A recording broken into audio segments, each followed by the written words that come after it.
प्रकार से अलग अलग हमारे देश के अंदर अलग अलग धर्मों को मानने वाले लोग रहते हैं, उसी प्रकार से धर्म में ईसाई समाज के लोगों की क्या संकल्पना है। ईसाई समझते ना, ये क्रिश्चियन लोगों की इसके बारे में क्या विचारधारा है। तो देखिए, ईसाई धर्म जो है एक ईश्वर धर्म है, उसके अंदर एक ही व्यक्ति की उपासना पर बल दिया गया है। उसकी उत्पत्ति आज से 2016 वर्ष पूर्व ईसा मसीह ने की थी। ईसाई धर्म की जो है उत्पत्ति है वह कब हुई थी? 2016 ईसा पूर्व, इस वर्ष पहले हुई थी। और किसने की थी?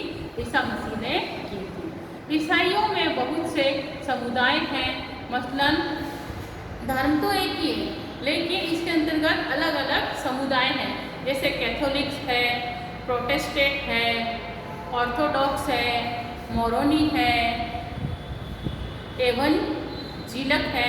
इस प्रकार से अलग अलग समुदाय बने हुए हैं। और लेकिन पूजा किसकी की जाती है? सभी में पूजा एक ही ईश्वर की जाती है, ईसा मसीह। तो यह धर्म विश्व की जनसंख्या की दृष्टि से देखा जाए तो सबसे ज़्यादा संपूर्ण विश्व के अंतर्गत अगर देखा जाए तो सबसे ज़्यादा इस धर्म के अनुयायी आपको मिलेंगे। ईसाई धर्म को मानने वाले लोग बहुत ज़्यादा हैं। विश्व की बात कर रहे हैं, अगर हम भारत की बात करें तो भारत में हिंदू धर्म को मानने वाले बहुत ज़्यादा लोग मिलेंगे। लेकिन अगर हम विश्व की बात करें, संपूर्ण विश्व की बात करें, तो यहाँ पर ईसाई धर्म को मानने वाले लोग बहुत ज़्यादा मिलेंगे। इसके सिद्धांत किस पर बल देते हैं? इसके सिद्धांत भी अहिंसा पर बल देते हैं कि हमें किसी से मारपीट नहीं करनी है। ये पश्चिमी ईसाई राजनीतिक विचारधारा में धर्म और राजनीति दोनों में समानांतर सत्ता को स्वीकार करता है कि पश्चिमी ईसाई राजनीति और धर्म और राजनीति में समानांतर सत्ता यानी दोनों की सत्ता को समान मानते हुए स्वीकार करता है। तो ये थी धर्म में ईसाई संकल्पना। इसके साथ ही नेक्स्ट हमारा टॉपिक है वह है इस्लाम में धर्म की संकल्पना, कि इस्लाम में धर्म की संकल्पना के बारे में क्या कहा गया है, इस्लाम क्या कहता है। इस्लाम दुनिया में नवीनतम धर्मों में से एक है। अभी इसका जो जन्म है इस्लाम धर्म का, यह नवीन धर्मों में से एक, नए धर्मों में से एक माना जाता है। इस्लाम धर्म का जो प्रादुर्भाव है यानी शुरुआत है वह कब हुआ? 622 ईस्वी में मोहम्मद पैगंबर ने किया। जिस प्रकार से ईसाई धर्म का जो शुरुआत है वह किसने की? ईसा मसीह ने की। उसी प्रकार से इस्लाम धर्म का जो शुरुआत है या प्रादुर्भाव है वह 622 ईस्वी में मोहम्मद पैगंबर द्वारा की गई है। आज दुनिया के लगभग 1.5 अरब इस्लाम के अनुयायी हैं। अगर हम दुनिया की कुल आबादी का 5वां भाग जो है वह क्या है? मुस्लिम समुदाय के लोगों का है। भौगोलिक दृष्टि से विश्व के केंद्रीय भूभाग पर इस्लाम जो है वह फैला हुआ है। मोरक्को में मिंडानो तक, मोरक्को से लेकर मिंडानाओ, ये क्या है? जगह है, तक इस्लाम क्या है? फैला हुआ है, विस्तृत रूप से फैला हुआ दिखाई देता है। यह अमेरिका, यूरोप और रूस को जोड़ने वाले महत्वपूर्ण अफ्रीका, भारत और चीन तक इस्लाम का जो है बोलबाला है। यानी कि कोई ऐसा देश नहीं है जहाँ पर इस्लाम धर्म का विकास नहीं हुआ है, विस्तार नहीं हुआ है विश्व के अंदर। इस्लाम किसी एक राष्ट्रीय संस्कृति अथवा राष्ट्रीय सीमा की परिधि से बंधा हुआ नहीं है, बल्कि एक सार्वभौमिक शक्ति के रूप में पूरी दुनिया में फैला हुआ है। सार्वभौमिक यानी सभी को अपना मानते हुए यह संपूर्ण विश्व में फैला हुआ है। 622 ईस्वी में इस्लाम की उत्पत्ति को लेकर अरब तक इस्लाम धर्म के अनुयायियों में लगातार वृद्धि होती रही है। शुरुआत इसकी 622 ईस्वी में हुई, मोहम्मद पैगंबर ने की। लेकिन अगर आज हम देखें तो इस्लाम जो धर्म है इसके अनुयायी जो है लगातार क्या हो रहे हैं? बढ़ते जा रहे हैं। इस्लाम का आविर्भाव 7वीं शताब्दी से में एक छोटे से समुदाय के रूप में हुआ, जो कि मक्का और मदीना में हुआ था। अपने 2 अनुयायियों के साथ मोहम्मद पैगंबर ने इस धर्म की नींव रखी थी। इस धर्म की शुरुआत करने वाले कौन थे? मोहम्मद पैगंबर, और इनके 2 अनुयायी थे जिन्होंने इस धर्म को शुरू किया था। अपने उद्भव के कुछ वर्षों बाद ही इस्लाम के बैनर तले सभी अरबी जातियां एकजुट हो गई और अपने प्रादुर्भाव की पहली 2 शताब्दियों के भीतर इस्लाम का प्रभाव वैश्विक स्तर पर फैल गया। इस्लाम ने अपने निरंतर विजय अभियान के माध्यम से संपूर्ण मध्य पूर्व, उत्तरी अफ्रीका, अरेबियन, प्रायद्वीपीय, ईरानी भूभाग, मध्य एशिया, सिंधु घाटी के क्षेत्र में अपने प्रभाव में उस सभी क्षेत्रों को ले लिया।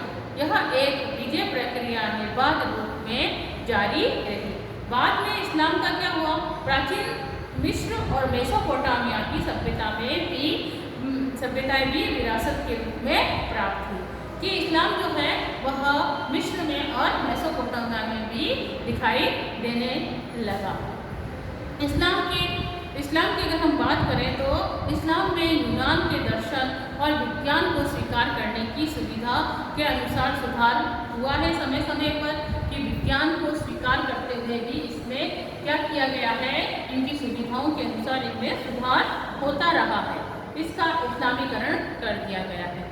फारस की शासन कला की बारीकियों से सीखते हुए उन्होंने यहूदियों के कानून की तार्किक और ईसाई धर्म के तरीकों को भी अपनाने पर बल दिया है।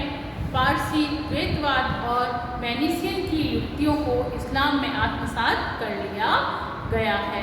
इस्लाम ने अपनी पूर्व विजय यात्रा में महायान, बौद्ध और भारतीय दर्शन और विज्ञान को स्वीकारने से भी परहेज नहीं किया है। इस्लाम की अगर हम बात करें तो इसमें ऐसे बहुत से महानगर हैं, केंद्र हैं, जो कि इम्पोर्टेंट कहे जाते हैं, जिसके अंतर्गत बगदाद है, काहिरा है, कोरडोबा, दमिश्क और समरकंद जैसी भट्टियों में परिवर्तित हो गए हैं, जिसमें एक सांस्कृतिक परंपराओं की ऊर्जा को नए धर्म और राजनीति के रूप में रूपांतरित यानी कि उसे परिवर्तित किया जाने लगा है, बदला जाने लगा है।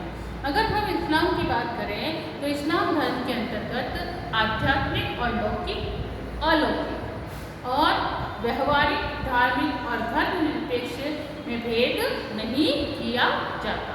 लौकिक है चाहे अलौकिक, चाहे वह देखने लायक है या नहीं, इसके अंतर्गत वह धर्मनिरपेक्ष में भेद नहीं करता है। जहाँ ईसाई राजनीति विचारधारा में राजनीति और धर्म के अंतर्गत दोनों की समानांतर सत्ता को स्वीकार किया गया है। ईसाई धर्म क्या कहता है? ईसाई धर्म तो धर्म और राजनीति को दोनों को क्या करता है?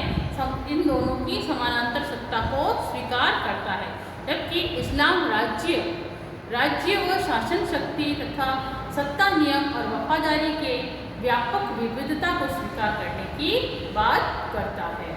यही अगर हम बात करें कि इस्लाम धर्म में राजनीति में और राजनीति की धर्म की झलक भी इस्लामी संस्कृति वाले देशों में स्पष्ट रूप से देखने को मिल जाती है।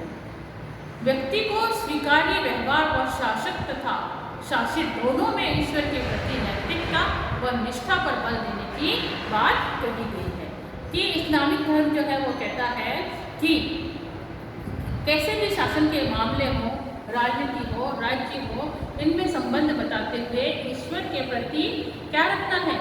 निष्ठा रखनी है। इसके ऊपर वह बल देता है। इस्लामी राजनीतिक चिंतन को न तो परंपरागत भारतीय मापदंडों से और न ही पाश्चात्य राजनीतिक मापदंडों से मापा जा सकता है। इस्लाम को केवल इस्लामी परंपरा की पृष्ठभूमि में ही समझा जा सकता है।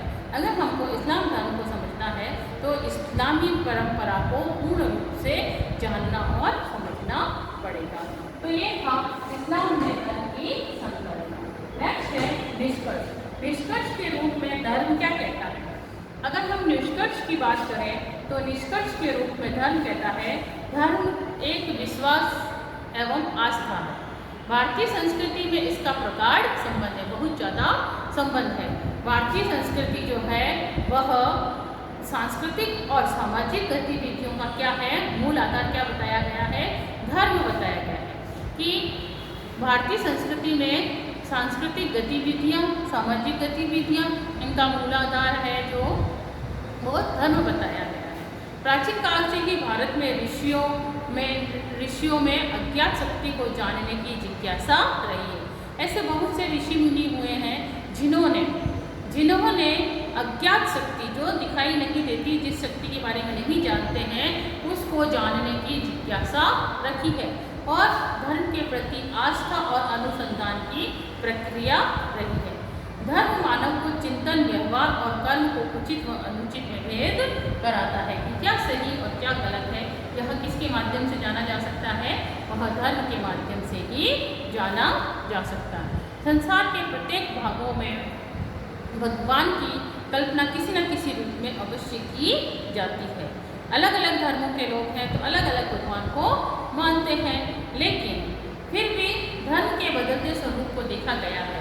आज आधुनिक युग के अंदर भले कितना भी परिवर्तन क्यों ना हो गया हो, भले कितनी भी भौतिकता की आंधी के रूप में धर्म के स्तंभों में जर्जर व ध्वस्त कर दिया गया है, लेकिन फिर भी धर्म अपनी जगह कायम है। आधुनिक युग में ईश्वर को स्थान पैसे ने और मनुष्य का स्थान मशीन ने ले लिया है। इसीलिए परंपरागत धर्म के स्वरूप में परिवर्तन आया है। आज के धर्म में परिवर्तन क्यों आया है?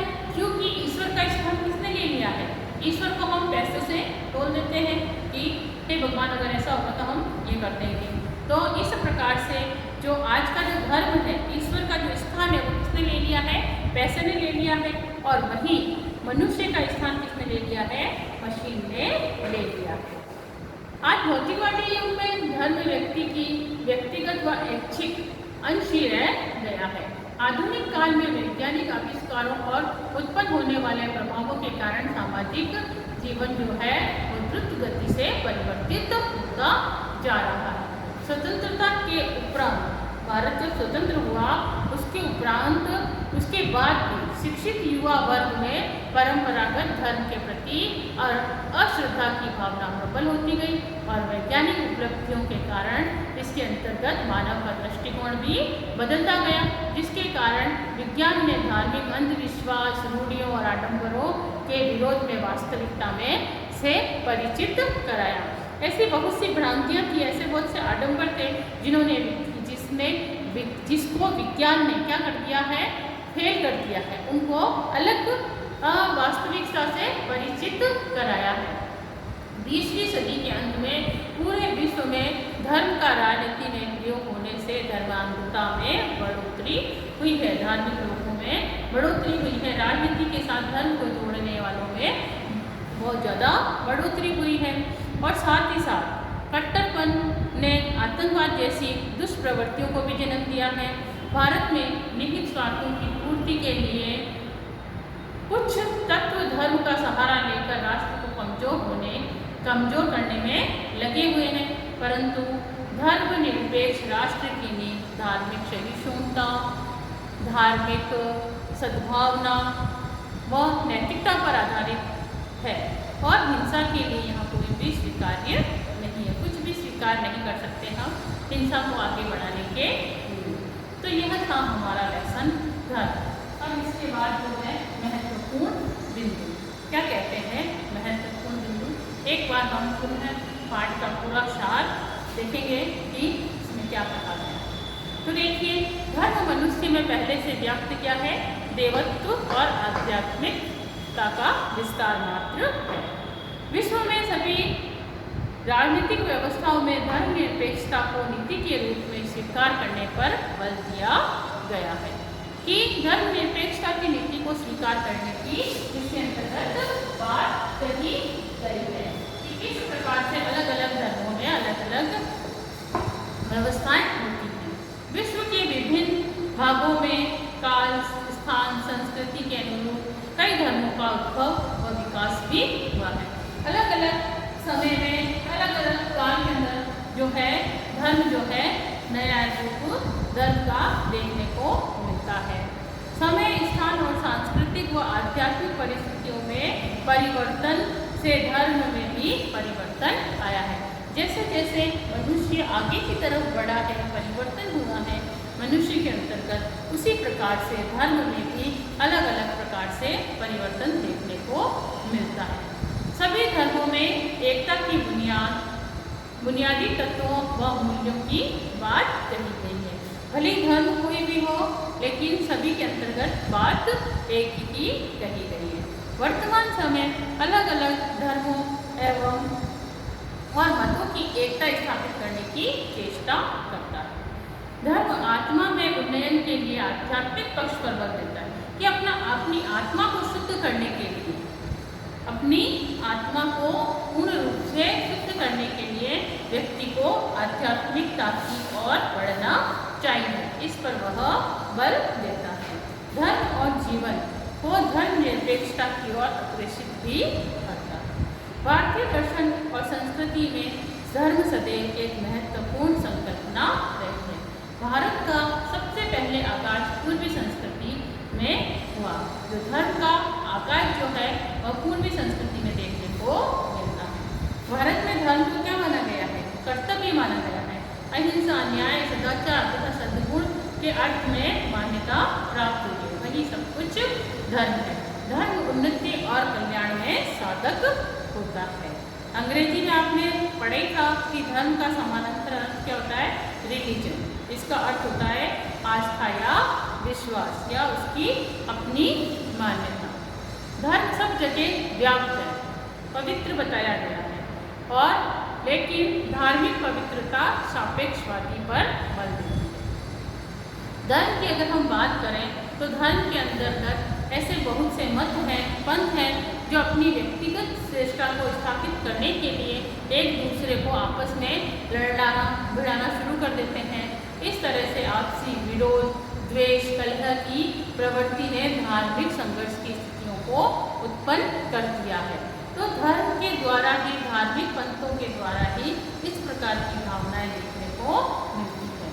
आज के परिप्रेक्ष्य में, आज के समय में अगर हम धर्म की बात करें तो मानवता के धर्म को सबसे श्रेष्ठ बताया गया है कि जो सबसे बड़ा जो धर्म है वह क्या है? मानवता है। व्यक्ति के अंतर्गत इंसानियत होनी चाहिए।